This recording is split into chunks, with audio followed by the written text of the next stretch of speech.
All right, coming up next, I'm gonna do a video on 3 flankers. That's 2, 3, 3 flankers that I think are better than the originals. And the originals are great, by the way, but these I recommend even more. One of them is gonna be controversial, I think, in most of your guys' opinions, but stay tuned to find out what they are.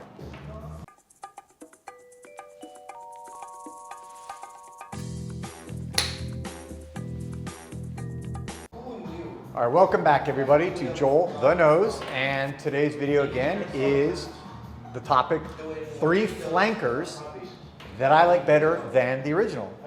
And this is maybe controversial for some because I've talked about this before. I don't generally like flankers, but I gotta say this typically in the designer world, because to me, what they do is they create a popular fragrance and they just replicate it in a little change for pure marketing and promotion purposes. Sometimes 4, 5, 6, 7 flankers. It's crazy, right? I mean, Spice Bomb. I mean, how many Spice Bombs are there? I don't know. So obviously niche brands do it too. It makes business sense if you have a really big hit. I get it. Change it a little bit, repackage it, sell it. But these again are 3, and I've actually got one more. I just thought of one more because it's really one I think it's gonna be a little bit controversial. Let's get right into this. I'm gonna start off with a fragrance I talked about in a video the other day, is one I really recommend, and this is Taif from Ormond Jane. And I hope that's not hitting my microphone, sorry if that was. Taif is a great rose-based fragrance from Ormond Jane. This is the original. It's an eau de parfum, it's unisex even though it's mostly rose, but what they did a few years ago is introduced Taif Elixir, which is a whole series they've done where they've updated other fragrances with this Elixir series. And what they did is they added oud to it. So they took a lighter rose fragrance and they turned it into this dark, sexy rose oud beast. And I mean, it is sexy, it is good. I love this fragrance. One of my favorites in this store, okay? It's that good to me. So I think this flanker is better than the original. Next, I'm gonna go with another fragrance that is very popular fragrance, and that is Interlude from Amouage. Look, this is a fragrance that's so rich, it's so deep, it's so just, you know, you feel it, like you feel this one when you wear it in the bones. And it projects like a beast. You're gonna get compliments. So what could they possibly do to try to make this one stronger, even better? I think they did it.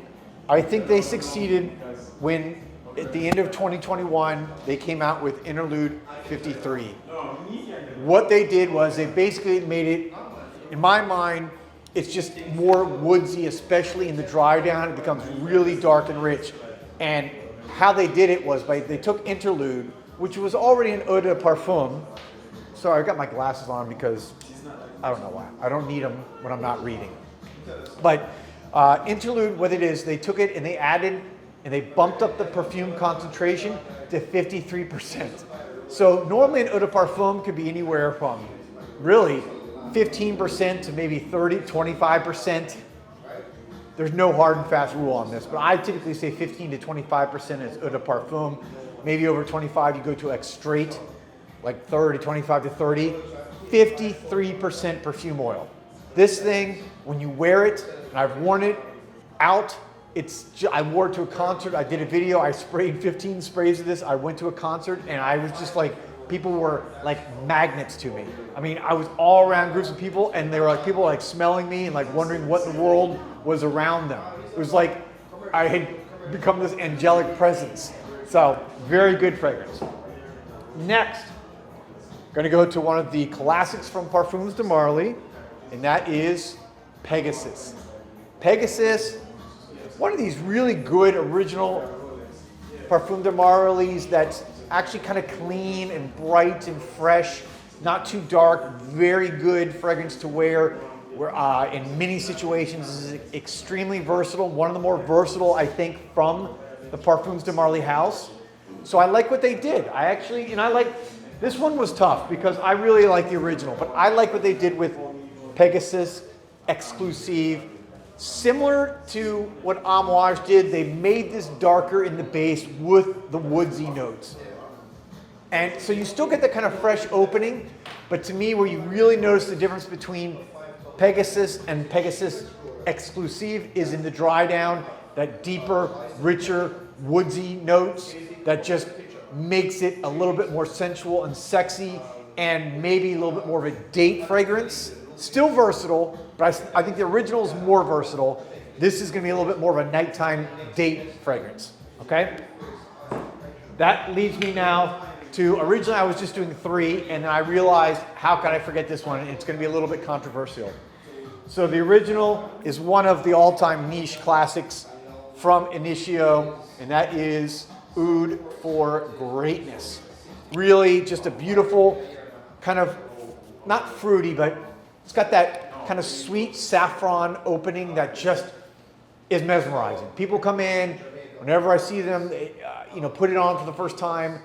It's one of those that people buy almost instantaneously. It's that good, it's that popular. It's a mass pleasing fragrance. I get it, it's wonderful. So what I'm about to say, which you guys know who watch my channel, may be considered heresy or sacrilege to some of you, but I like the flanker that just came out the end of last year, Oud for Happiness. I love this fragrance. Oud for Happiness, to me, they took the original and went in a completely different direction. The other 3 fragrances, the flankers, you know that they're the originals. You know they smell like the original. If you smelled this next to Oud for Greatness and didn't know they were in the same kind of flanker series, totally different. You would not, just totally different smells, totally different feel, vibe. The other one's a perfect date fragrance. It's a very sexy fragrance. This is a chill, be at home, working, at night when you relax. It has this green element to it and this kind of almost psychedelic feel to it that just makes you want to chill. And I wear this thing all the time at home because I work from home 3 or 4 days a week, and this is a fragrance, one of my go-to working at home fragrances. It's just so good, and it's so good and soothing to put on at night. So there you go. Ended up being 4 flankers that I like the flankers better than the originals. Again, if you disagree with me, let me know in the comments. Let me hear what you guys say, what you think about this, and give me some other opinions or options of fragrances where you think the flanker is better than the original. Thank you guys for watching. I appreciate it. Remember, don't forget to go to HBO Max and stream My Mom, Your Dad. It's on right now. It's hilarious. It's fun. It's family oriented. I'll talk to you guys later. Peace, love, and perfumes.